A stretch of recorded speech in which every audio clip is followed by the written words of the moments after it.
Hello, everyone. It's Judy from Coffee, Cookies, and Books, and so great to see you again. So, what we're going to do today is mid-year book tag.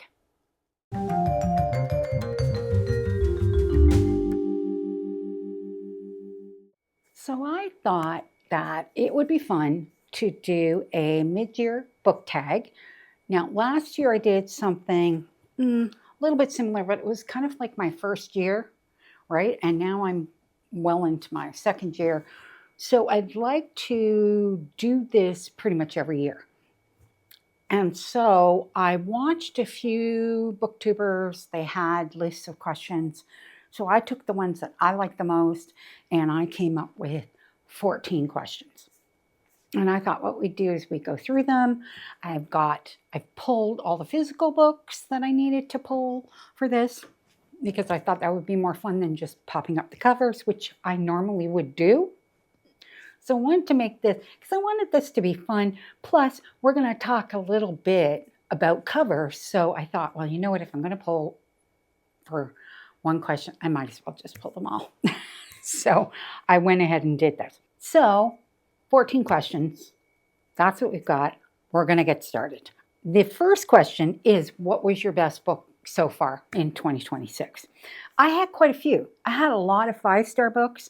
Now, I am going to say that this question and another one that's going to come up, which will be best sequel, these two books could be potentially interchangeable. But this first book is my all-time favorite of everything. So that's why I put it as best book. And I absolutely loved it when I read it. I read it at the beginning of the year and I haven't forgotten it.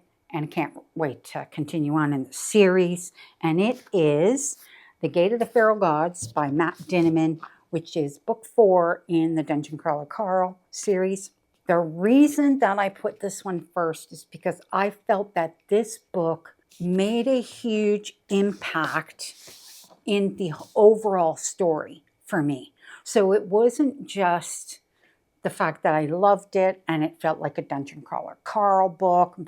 It was where it took the characters, where it took the plot, and the development in certain areas. Okay, so this is level 5 of the dungeon. So the next level that they go to is level 6, which is a crazy level. Okay, so every third level is an impactful level. So you had that with level 3, and then the last book was level 4. Now, everyone said that they found the last book confusing, which was the Dungeon Anarchist Cookbook. I actually loved that book.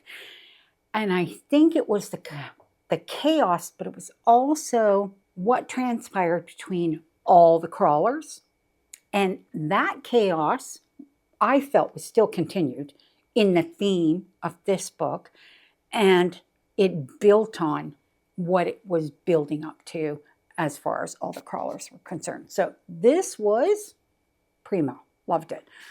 I would say, it's like a 6-star for me. Fabulous. I still think there's something about the first book that is special, okay? You can see the development of Dinniman's writing through the books, but that first book is really, really special. And I think it's just that introduction to Carl and Princess Donut and getting that and getting the introduction to the other crawlers. So that's why I loved this one so much.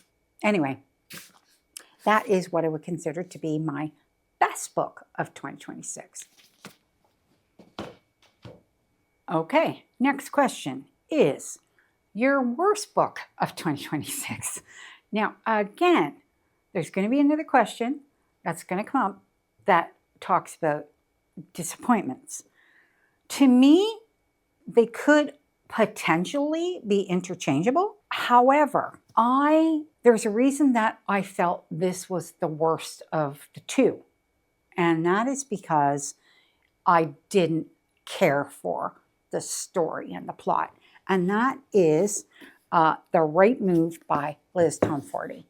Now, this is the second book in the Windy City series. The first book is Mile High. I gave Mile High 4 stars. Everybody that I have talked to has said Mile High was the worst book in the series. People said that it just gets better. This was 2.5 stars. So you can see where it was a disappointment, but it was also just the worst book for me out of everything that I've read so far. So, I mean, now I'm not including DNFs, okay? Because to me, it's not fair to include a DNF because I didn't technically read that much of a DNF. In some cases, maybe 40, 50%, but still, I don't put those in this category. So none of these are DNFs, okay? So that's why I didn't care for the story and I didn't care for the 2 characters. I liked them in the first book, which is why this was a disappointment, but it was a disappointment because I didn't like how they were written in this book. So to me, it was technically the worst book. And I'm really sad to say that. Now, we're moving on to 2 characters that I'm not all that familiar with in book 3. So I'm hoping that book 3 feels more like book 1. So fingers crossed, we shall see. Yes. So that was worst book. Not very happy with that one. Okay. Next one is best sequel. So this is where I said that The Gate of the Feral Gods and On Vicious Worlds by Bethany Jacob could be interchangeable because they're both series and they're both 2 of my favorite books that I've read so far this year. This is definitely from a sequel standpoint. So with Dungeon Crawler Carl, the reason that in The Gate of the Feral Gods, the reason I put that right at the top as my best is because the whole series has been 5 stars for me. This book, not so much. So the first book, These Burning Stars, I think was about a 3.5 for me. I didn't like the first half of the book, but I loved the second half of the book. So it wasn't that I hated the first half, not enough to DNF it, but it was very slow. And then when I got to the second half of the book, it sped up and everything that happened in that second half was crazy. Very good. It was like once it hit the action didn't stop. The biggest problem with the first book was that the building of the world and understanding the characters, who they were, why they were the way they were, the different factions in the world, how the planet governmental system worked. So you're learning all of that in the first book, and it kind of felt almost like it was dumped a bit in that first half. But then as it got to the second half, everything then it was more high stakes, and the story really started to unfold, and it ended in a bang at the end. So love that. Well, then this book, of course, picks up about, I think, technically 8 months after the end of the first book. And it just was so good from beginning to end. Now, I think it's because all that world building is done. Okay. So now you're dealing with the corruption and what's happening where that's concerned. And you've developed your feelings about all of the characters. And you do have new characters being introduced, but there's still those core characters are there. Absolutely. 100% loved this. This was 5 stars. So the first book was 3.5. This was 5 stars. It's a trilogy, the Kingdom trilogy, and the final book is This Brutal Moon, and can't wait to get to it. It's going to be good. Based on how that one ended, This Brutal Moon is going to be insanely good. Insanely good. Okay. Yeah, I can't talk enough about them. Next one. New release that you haven't read but you want to. And that would be The Last Contract of Isako. I literally just got this one. It's brand new from Book of the Month. And It is a sci-fi female assassin samurai. It's like, I'm in for it, right? Because like if you look at the top two books, they're pretty much like sci-fi based almost. I'm dying to read this one. It was in my hauls that were just before this video. So I read through the synopsis, but yeah, it just sounds, and it's a standalone, which I love the idea that it's a standalone. Okay.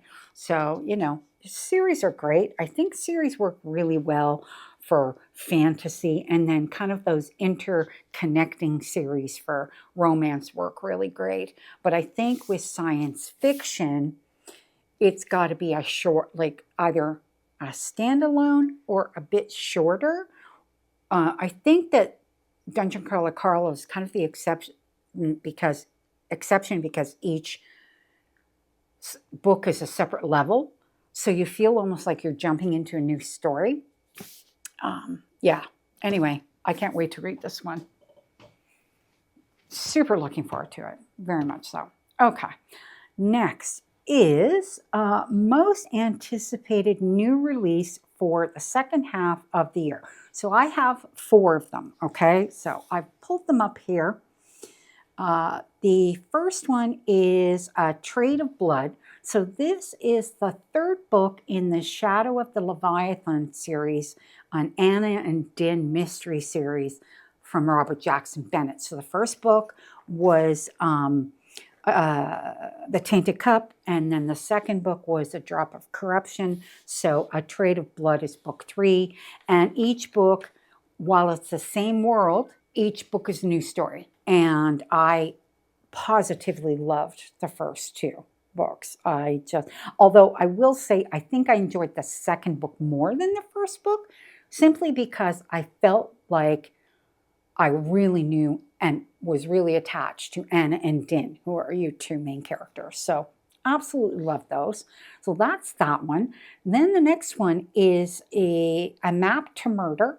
And this is the series A Serial Killer's Guide to San Francisco by Michelle Chouinard. This is the 3rd book. I read the first 2, which the first one is Serial Killer's Guide to San Francisco.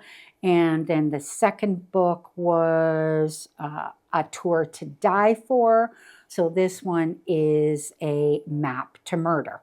So can't wait to get to this. I have it as an ARC.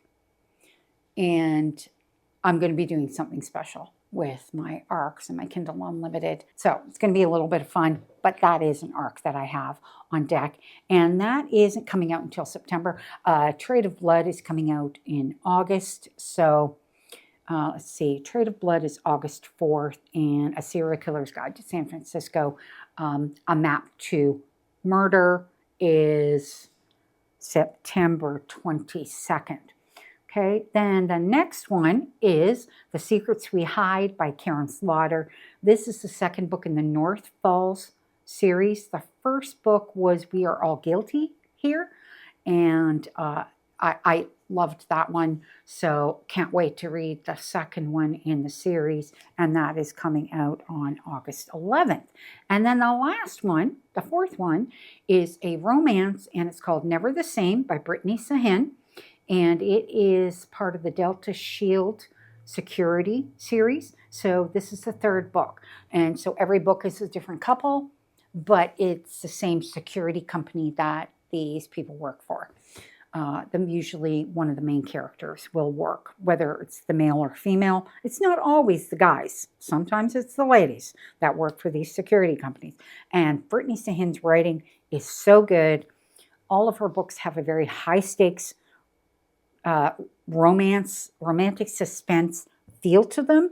And I have not read the first 2 bits, because what I'm doing is, I think, how many books is the series supposed to have? Right now it's only 3. I don't know if it's only 3, if it ends on the 3rd one. I'm not 100% sure. Some of her series are longer, some of them are smaller. So it could be. Not 100% sure, but yeah, I've been saving them up because I have read her entire backlist of Brittany Sand books and positively love them. So those are the 4 books that I am looking forward to the most that are coming out. And yeah, Never the Same is July, I think, July 7th. That one's coming out. Okay, my biggest disappointment. So this one, again, could interchange with worst book, but I would say it wasn't the worst book, but it was the one I was disappointed in the most. And that was When the Wolf Comes Home by Nat Cassidy. Now, initially I gave it 2.5 stars.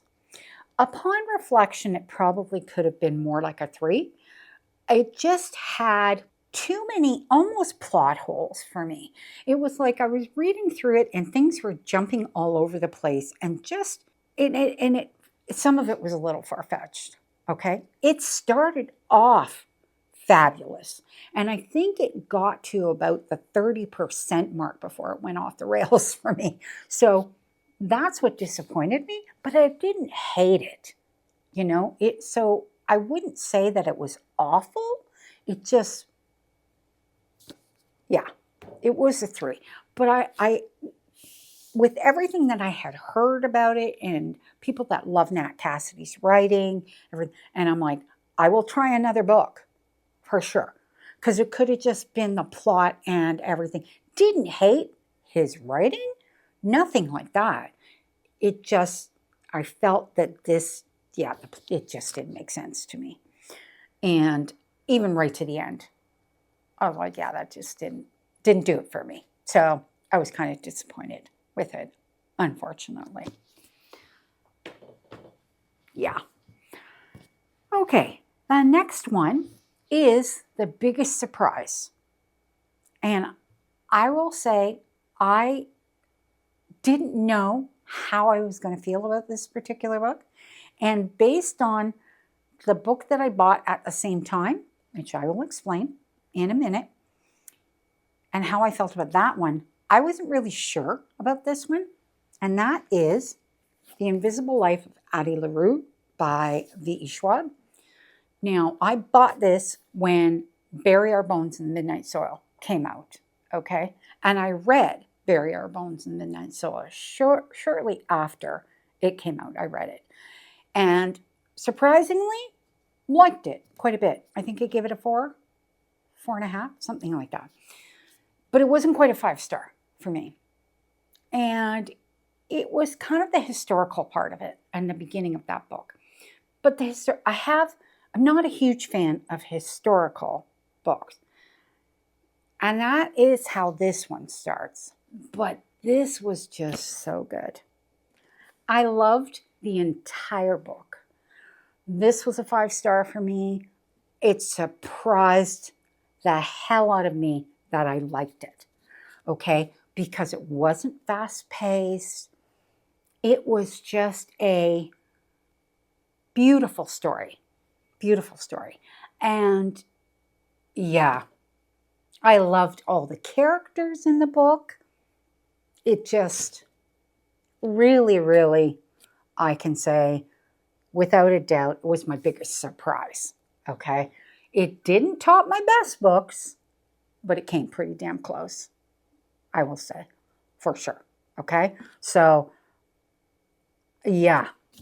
When people say that they love this book, I can understand now why they say they loved this book. When people say they didn't like it, I can understand that too. I think it's not for everyone, and I was surprised it was for me.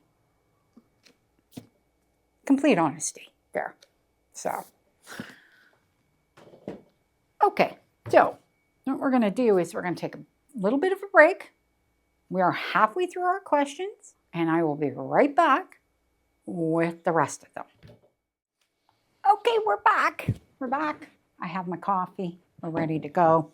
So let's just continue on with the last 14 questions. Okay, so favorite new author debut, new to me. So I have 2, okay? And I gave both these books 5 stars. Thoroughly enjoyed them. The Devils by Joe Abercrombie. I have never read anything by Joe Abercrombie. Now I completely and totally want to read everything by Joe Abercrombie. That's how I feel after I read this. This was fantastic, okay? It was chaos, but controlled chaos. I loved the characters. I loved the storyline. I mean, the thing with this book is, to me, the characters really carry the story because the characters are so morally gray, all of them, even your priest, that you just never know what they're going to do. Like, seriously, through the whole thing. Right from your human princess to your priest to all of the rest of them who are technically like monsters in a bit.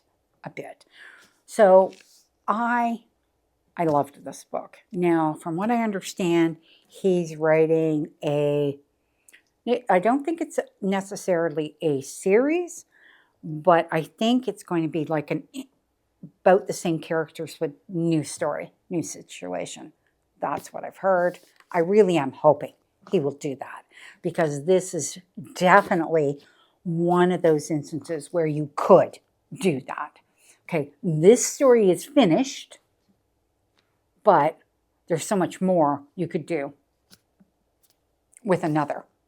Take the same group, put them in a different situation, and it could be fantastic. So, love this. Okay, I'll actually put that down there because that pile's getting really big. And the other one that I loved was Ghostwriter by Julie Clark. This was not what I expected. I expected a thriller. It was more a mystery, but it was family drama.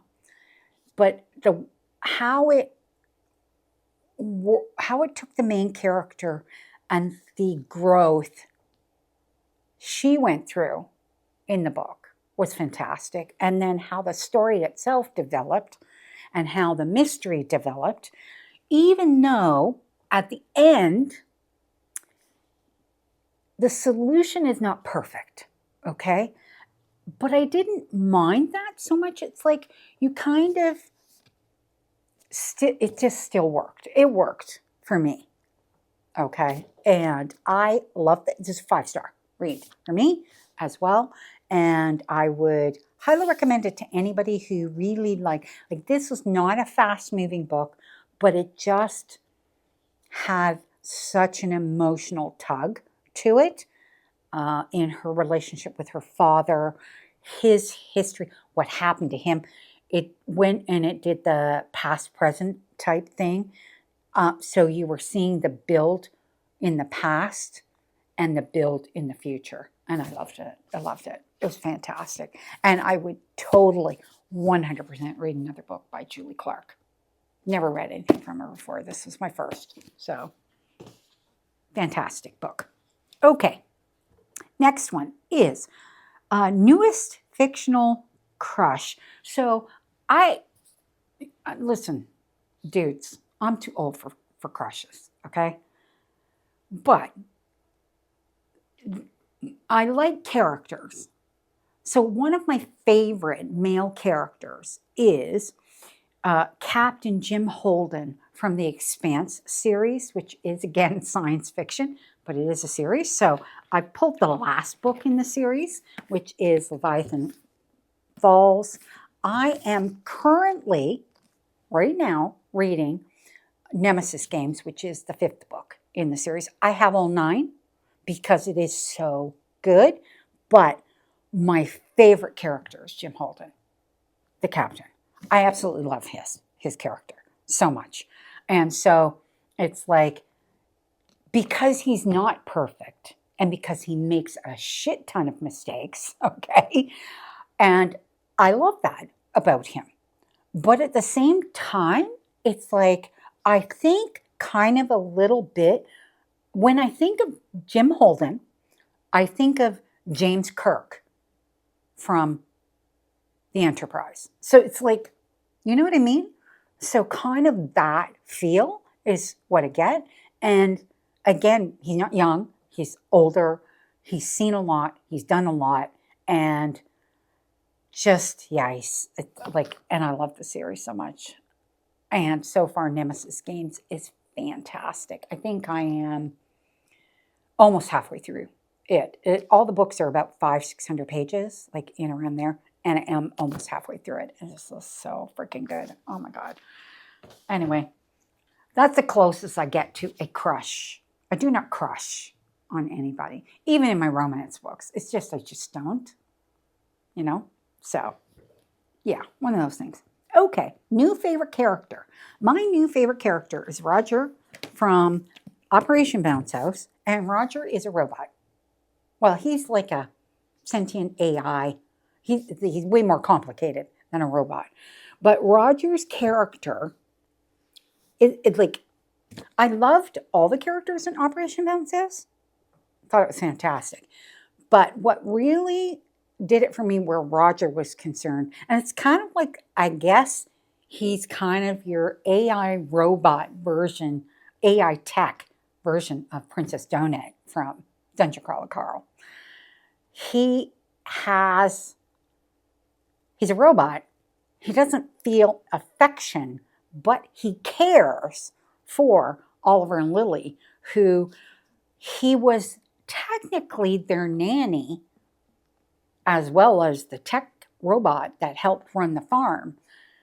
But he was their nanny as they were growing up. And then what happened was their grandfather died, and he didn't take off the controls, the nanny controls, which should have been removed at their age, at the ages they were. But I don't think the grandfather just never thought about it. Either that or he left it on purpose. Like, you don't really know one way or the other how it is.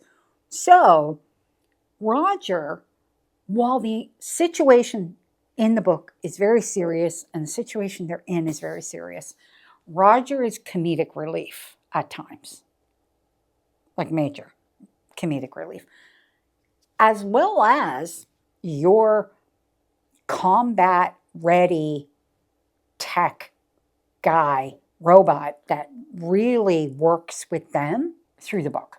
So he has multi layers, and the robot, like, just what he represents and what he is and represents to them.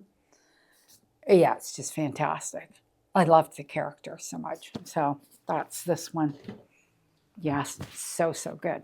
Okay. Next one is a book that made you cry. Okay. Actually, I'll pull this back because I didn't read any books that I would say made me emotional or made me cry. However, there were a couple of books. There was this one and the next one we're going to talk about too, that had scenes that were rough. Okay? And this particular one, in this world, you have very young people and very old people, and there's nobody in between. And there's a reason for it. You have to read the book. I'm not going to say what it is. And something happens to someone who these kids are really close to.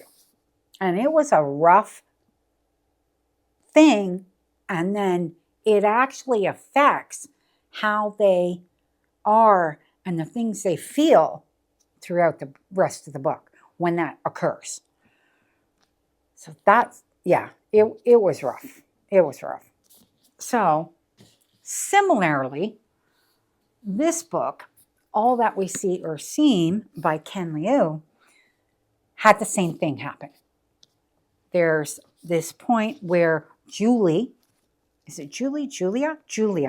she is basically partnered with this guy, and they're trying to find his wife because she's disappeared. And there's a point where something happens that changes the entire direction of what happens with Julia. I can't go into further detail because that's a major plot point, and it is about 60% through the book, 60-70%, and then Julia's direction has to change. Yeah, it was a rough scene through the book and very sad. And then that kind of ties into a little bit of the ending. A little bit. So that was that one. Okay. Next one. A book that made you happy. That one's easy. Finlay Donovan Jumps the Gun. Every Finlay Donovan book makes me laugh. Okay? And to me, it's all about laughing, right? So this is the third book in the series. So Rolls the Dice is the next one. But this was my favorite out of the three. So there's this one. The first one was my second favorite. And this was just, I loved this one so much. I can't really get into too much of it because it is a continuing series. So while each book kind of places Finlay in a different situation, okay, the situations all stem from how things evolve from the first to second book to third book. So I can't really get into it too much, but just the line here says, dating, diapers, and dodging bullets. Who said single moms can't have fun? I was like, just, yeah, that pretty much sums up that book. It's like, and they all make me laugh. They all make me laugh. So it was just so good. Freaking loved it. Okay. Then the next one, we're going to talk about something that is completely nothing to do with what's inside the book. A bit it is, but not so much, okay? We're not talking about the plots. We're talking about what I think is the most beautiful book or cover design. So I'm taking it from the books that I've read so far, okay? And I have two. My theories on these are very specific, okay? When I look at a book cover, yes, I'm attracted by a beautiful book cover. So a beautiful book cover would be Rights of the Starling, Shield of Swords. They're beautiful book covers. However, I do not look at those book covers and know what's inside. There is nothing about the covers that, to me, is truly reflected in the book itself. And so the two books that I've picked, I feel really concentrate more on the covers reflect what's in the book. Okay? So the first one is Operation Bounce House, but it is the broken binding edition of Operation Bounce House. And this edition is spectacular. Okay? It shows the fighting. It shows the farm. And on the inside, it shows the people fighting in their uniform, like, because they have kind of uniforms that they're wearing when they're trying to fight, and like one of the big mech machines. This truly, and like the explosions, and truly spectacular cover. Okay, this broken binding outdid themselves with this one, in my humble opinion. Okay, it's just, to me, it just fits. And it's like, it says we only have 5 days to cleanse the planet. Don't miss out on your chance to make a difference in the galaxy. The future of humanity is in your hands. And that is the advertisement that goes out to get people to try to destroy these people on this planet. Okay? And it's even got them in their band, the bad band. Yeah. Perfect cover. Perfect. Even the outside, even that, the hardcover, they even did a beautiful job with that. So that's when I look at it. This is not a pretty cover, okay? This is just a perfect cover. And it's a cover design, okay? So that's how I feel about this one. But I even feel that the standard publisher copy, I even love that cover. I think that's great too, because if you look at it, it also really does kind of have that feel. But this just knocks it out of the park. Okay? So when you look at these two books side by side, they look very different. But they still look like they say what's inside the book really well, right? Okay, so that's that one. Now the other one that I had, let me just pop those back down there, is Kylie Lee Baker's Japanese Gothic. And this one I picked because I think it's a beautiful cover. Okay, now I've read the book. I love the book.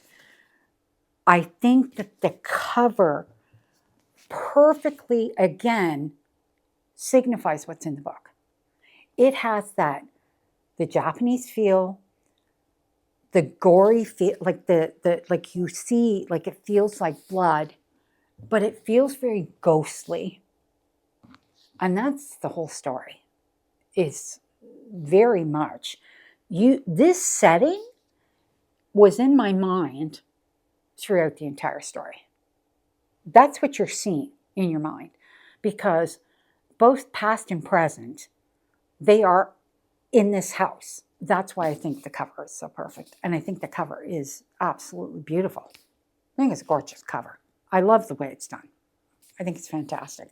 I know some people really liked the UK version of the cover.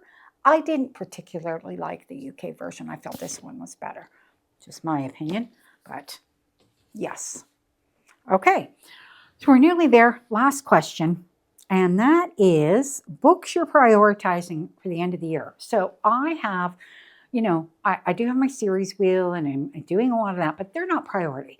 Like, they are things that I throw in and I read them during my TBR games and everything like that.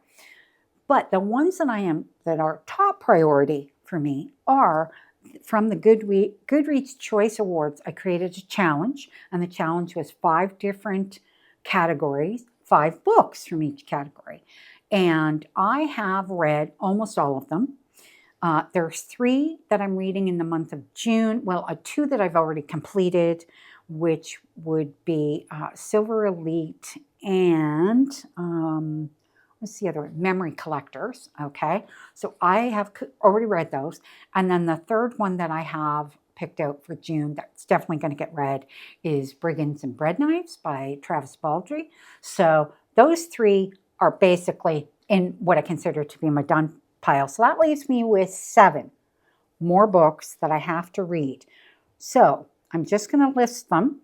There's Mate by Ali Hazelwood, On Wings of Blood by Briar Bolin, I think is how you pronounce her name. Direbound by Sable Sorensen.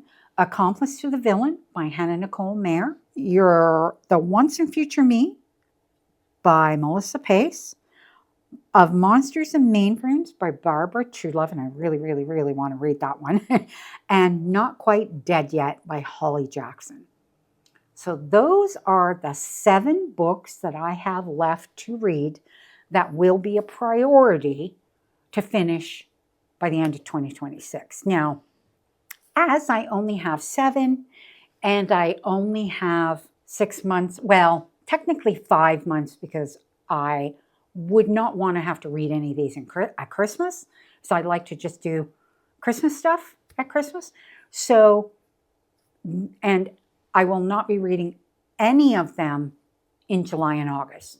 And there's a reason, and you'll get those reasons when I do my TBRs for July and August. So that means that I only have September, October, and November. But I think that's fine, because right now I'm reading 3 a month, essentially. So it will be 1 month I'll have to read 3, and the rest it'll be 2 each month. They'll get done. Okay, so I'm not overly worried about it. I think I will base how I read them on how thick they are. Like if I get Direbound, which I know is a really, really thick book, and I get Not Quite Dead Yet, then I'll just keep it at 2, But yeah, so anyway, so that is everything for my book tag. I don't really have anything else, okay?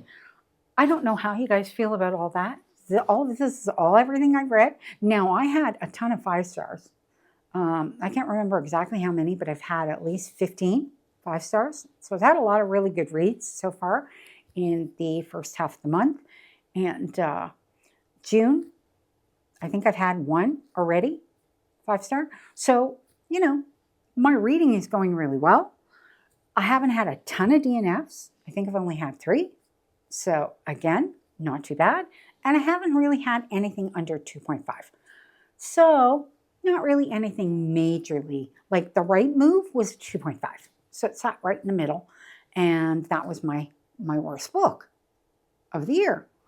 So I can't really complain about how everything has gone so far. What I haven't done a ton of reading of is Kindle, on my Kindle, like my Kindle Unlimited. And I have a ton, it's full, 20 great books in there. And I have a few arcs that have to get done. So I'm going to be playing with that a lot in July and August, along with doing my TikTok TBR in July and August. So July and August is going to be a little bit different. And then, you know, then we go back to the regular scheduled program as of September. But yeah, so that's it for now. I'm going to sign off and let me know what you think. Let me know if you read any of these and how you feel about them. If you agree with me, you know, if you don't, I'm cool with that too. Always.